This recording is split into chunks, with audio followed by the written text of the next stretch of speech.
5 আগস্টের পর গণঅভ্যুত্থানের নেতৃত্ব দেওয়া তরুণদের গড়া দল এনসিপির সঙ্গে সম্পর্কটা বেশ ভালোই যাচ্ছিল বাংলাদেশ জামায়াত ইসলামীর। এনসিপির যে কোনো অনুষ্ঠানে দাওয়াত পেলেই ছুটে যেতেন জামায়াতের নেতৃবৃন্দ। তেমনি জামায়াতের অনুষ্ঠানগুলোতেও উপস্থিত থেকে নিজেদের মধ্যে ঐক্য আর সহাবস্থানের জানান দিতে দেখা গেছে এনসিপির নেতাদের।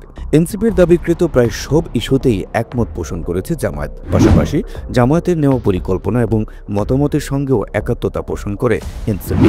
তবে হঠাৎ করে জামায়াত এনসিপির এই নিবিড় সম্পর্ককে যেন দা কুমড়া সম্পর্কের দিকে ঠেলে দিলেন ঢাকা বিশ্ববিদ্যালয়ের শিবির নেতা সাদিক কায়েম। গণঅভ্যুত্থান চলাকালীন শিবিরের নেতৃত্ব নিয়ে এক প্রশ্নে সাদিক কায়েম যে বক্তব্য রেখেছেন, সেখান থেকেই বিব্রতকর এই পরিস্থিতির সূত্রপাত।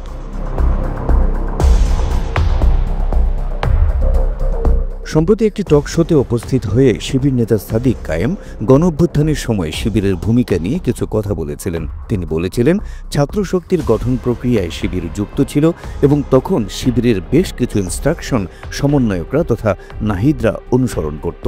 আর সাদিক কায়েমের এমন মন্তব্যের পরেই যেন তেলে বেগুনে জ্বলে উঠলেন নাহিদ। প্রতিবাদে ফেসবুকে দেন দীর্ঘ এক স্ট্যাটাস, যে স্ট্যাটাস নিয়ে এখন সরগরম চায়ের আড্ডা, টক শো আর সামাজিক যোগাযোগ মাধ্যম।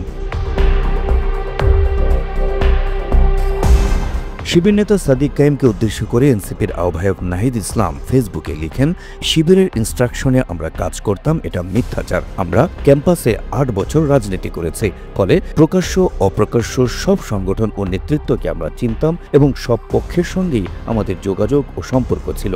সেই কারণে ঢাবি শিবিরের সঙ্গেও যোগাযোগ ছিল। যোগাযোগ, সম্পর্ক বা কখনো সহযোগিতা করা মানে এই না যে তারা আমাদের রাজনৈতিক প্রক্রিয়ায় যুক্ত ছিল। ওই পোস্টে নাহিদ আরও বলেন, সাদিক কায়েম বৈষম্য বিরোধী ছাত্র আন্দোলনের সমন্বয়ক না হলেও 5 আগস্টের পর তিনি এই পরিচয় ব্যবহার করছেন। নাহিদ বলেন, অভ্যুত্থানের শিবিরের গুরুত্বপূর্ণ ভূমিকার কারণে সাদিক কায়েমকে প্রেস ব্রিফিংয়ে বসার ব্যবস্থা করা হতো, কিন্তু 5 আগস্টের পর সাদিক কায়েমরা ঢালাও প্রচারণা করেছে যে এই অভ্যুত্থানে ঢাবি শিবিরই নেতৃত্ব দিয়েছে, আমরা সামনে শুধু পোস্টার ছিলাম। এ সময় জুলাই অভ্যুত্থান শিবিরের একক নয়, এমনকি শিবিরের ইনস্ট্রাকশন বা ডিরেকশনেও হয় নাই বলে মন্তব্য করেন নাহিদ ইসলাম। এছাড়া শিবির নেতা সাদিক কায়েমের বিরুদ্ধে আরও একটি গুরুতর অভিযোগ আনেন নাহিদ ইসলাম। তিনি বলেন, 5 আগস্টের পর জুলকারনাইন সায়ের গং বারবার চেষ্টা করেছে আমাদের বিরুদ্ধে পাল্টা নেতৃত্ব দাঁড় করাতে।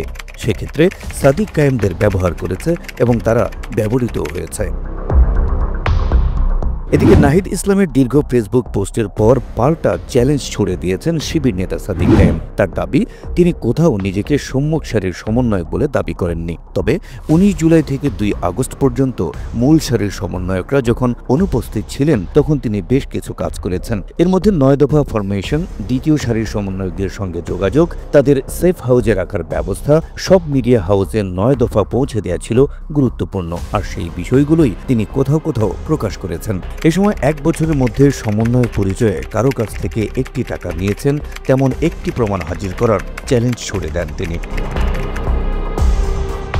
এনসিপি নেতা নাহিদ ইসলাম আর শিবির নেতা সাদিক কায়েমের মধ্যে চলমান এই বাকযুদ্ধ জামায়াতের সঙ্গে এনসিপির সম্পর্কের অবনতি ঘটাতে পারে বলে মনে করছেন রাজনৈতিক বিশ্লেষকরা। কারণ শিবির বাংলাদেশ জামায়াত ইসলামের একটি অন্যতম প্রধান সহযোগী সংগঠন।